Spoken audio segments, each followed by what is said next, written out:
আৰু ইফালে কোভিড-19ত আক্ৰান্ত হৈছে উত্তৰ-পূব সীমান্ত ৰেলৱেৰ বিষয়া। আক্ৰান্ত বিষয়াজন অনিত দুলত উত্তৰ-পূব সীমান্ত ৰেলৱেৰ মুখ্য বাণিজ্যিক পৰিচালক। বিষয়াজনৰ পুত্ৰও আক্ৰান্ত হৈছে কোভিড-19ত। বিষয়াজনৰ আক্ৰান্তৰ পাছতে মুখ্য বাণিজ্যিক পৰিচালকৰ কাৰ্যালয় বন্ধৰ নিৰ্দেশ দিয়া হয়। বৰ্তমান বিষয়াগৰাকী GMCHত চিকিৎসাধীন হৈ আছে।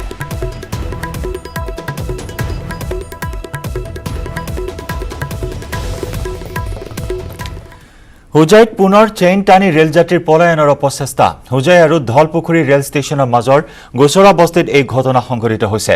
হুজাইত ৰেলৰ চেইন টনাৰ তৃতীয়টো এয়া ঘটনা। উজনিমুৱা শ্ৰমিক এক্সপ্ৰেছখন হুজাই ষ্টেচন অতিক্ৰম কৰাৰ পাছতেই চেইন টানি কেইবাজনো যাত্ৰীয়ে পলায়নৰ চেষ্টা কৰে। অৱশ্যে স্থানীয় ৰাইজৰ তৎপৰতাত পলায়নত ব্যৰ্থ হয় যাত্ৰীসকল। ৰাইজে আটক কৰি আৰক্ষীক গতালে বাবুল দাস নামৰ লোকজনক। আটকাধীন লোকজনৰ স্বাস্থ্য পৰীক্ষাৰ অন্তত কোৱাৰেণ্টাইন চেণ্টাৰলৈ প্ৰেৰণ কৰা হয়। মন্ত্ৰী ডক্টৰ হিমন্ত বিশ্ব শৰ্মাৰ সকিয়নিৰ পাছতো অব্যাহত আছে এনে ঘটনা। होजाई और धौलपुखुरी के बीच में सामरिक एक्सप्रेस वो एसीपी वाला। अच्छा तो अब सामने अपना डाउन अपने अच्छा वैसे आदमी उतरने का कोशिश किया गया। हम लोग यहाँ से खबर मिलते ही हम लोग यहाँ से गया। अब सब लोग भी गया और इसका नाम है बप्पन दास। वो उतरा था, उसको पकड़ के हम लोग क्वारंटाइन में यहाँ पे होजाई में दे दिया। क्वारंटाइन में भेज दिया। और तो दूसरा कोई नहीं उतरा रहा? ना कोई दूसरा आदमी नहीं, खाली एक ही आदमी उतरा है। वही उसका नाम है बप्पन दास। कितना टाइम रुका रहा है गाड़ी वहाँ? 5 मिनट रुका है। 5 मिनट रुका है। 5 मिनट रुका है। বানৰ কবলত গহপুৰৰ দক্ষিণাঞ্চল। কেইবাদিন ধৰি হোৱা নেৰেনেপেৰা বৰষুণৰ ফলত গহপুৰৰ দক্ষিণাঞ্চলৰ গোপালজাৰণী, সৰুতামুলী, বৰতামুলী, থুটে চাপৰিকে ধৰি প্ৰায় 20ৰো অধিক গাঁও বৰ্তমান জলমগ্ন হৈ পৰিছে। নৈপৰীয়া লোকসকলৰ মাজত এতিয়া সৃষ্টি হৈছে হাহাকাৰ পৰিস্থিতিৰ। বানত বুৰ গৈছে আহু ধান, বাও ধান, বড়ো ধানৰ খেতি। একাংশই ধানসমূহ কাটিছিল যদিও অধিকাংশ খেতিয়কে বহু কষ্টেৰে কৰা ধানমুঠি চপাবলৈ সময়ে নাপালে, যাৰ ফলত মূৰে কপালে হাত দিবলগীয়া হৈছে কৃষক ৰাইজে। এই সন্দৰ্ভত চাওঁ আহক গহপুৰৰ সংবাদদাতা পলাশ ফুকনৰ এক বিশেষ ৰিপৰ্ট।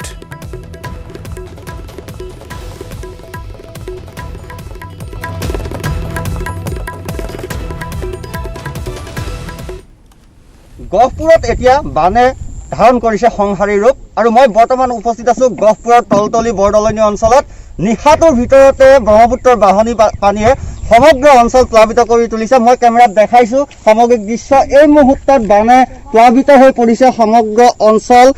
গৰু ম'হকে ধৰি যথেষ্টখিনি সমস্যা হৈছে ৰাইজৰ, যিহেতু ওখ ঠাই বিচাৰি এতিয়া হাহাকাৰ কৰি ফুৰিবলগীয়া হৈছে এই অঞ্চলৰ বাসিন্দাসকলে। প্ৰায় 15-20খন গাঁৱৰ ৰাইজ এতিয়া শংকিত হৈ পৰিছে, কিয়নো নিশাটোৰ ভিতৰতে তাণ্ডৱ সৃষ্টি কৰি ব্ৰহ্মপুত্ৰৰ বাঢ়নী পানীৰে প্ৰায় সকলোবিলাক ডুবাই পেলাইছে। মই কেমেৰাত দেখাই আছো এই দৃশ্য।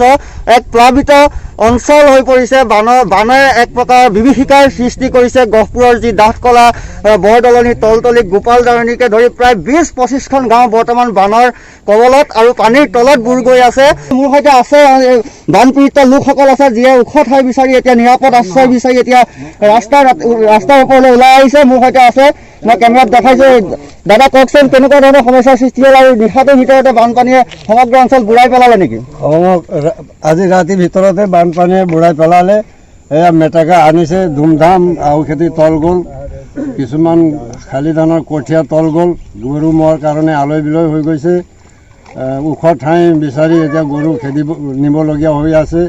পৰিস্থিতি বহুত বেয়ালৈ আহি গ'ল। বানপানীয়ে অকস্মাত আহি পেলাই ব্ৰহ্মপুত্ৰৰ পানীয়ে আমাক বুঢ়াই পেলালে গাঁওখিনি।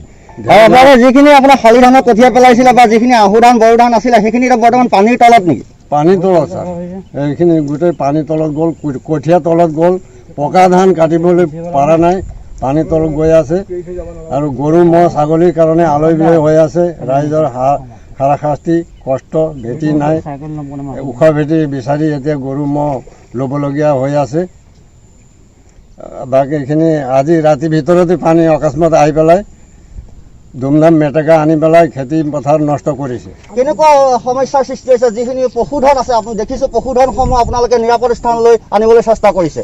আমাৰ গাই গৰু মানে গৰুবিলাক, এই ম'হবিলাক চব মানে এইফালে ডুবি আছে। এতিয়া পুৰা ডুবৰ কাৰণে মানে এতিয়া উপায় নাই। এতিয়া কি কৰিম, নাও চাও নাই, নাও মানে এটা দুটাই আছে গাঁৱৰ মানুহ চব ডুবি আছে। এতিয়া ধান ডুবি গ'ল, মেকেটা আহিছে, মেকেটা চব ধানত সোমাই গ'ল ধানত সোমাই পেলাই চব ধানটো মানে খাব নেকি কি কৰিব এতিয়া উপায় নাই হয় আচলতে ক'ব লাগিব এই ৰাইজৰ যে দুৰ্দশা কেতিয়াও নগৈছে এফালে যদি বনৰীয়া হাতীৰ সন্ত্ৰাস এফালে বানপানীৰ এই সন্ত্ৰাস আৰু তাৰ মাজতে এই কৃষিজীৱী ৰাইজে দুৰ্বিষহভাৱে জীৱন অতিবাহিত কৰিবলগীয়া হয় আৰু বিশেষকৈ নিশাটোৰ ভিতৰতে প্ৰায় 15-20খন গাঁৱত গহপুৰ অঞ্চলৰ প্ৰায় 15-20খন গাঁৱৰ বানত আচলতে টকবকাই থাকিবলগীয়া হৈছে আৰু এই মুহূৰ্তত আচলতে নিৰাপদ স্থান বিচাৰি ৰাইজে হাহাকাৰ কৰিবলগীয়া হৈছে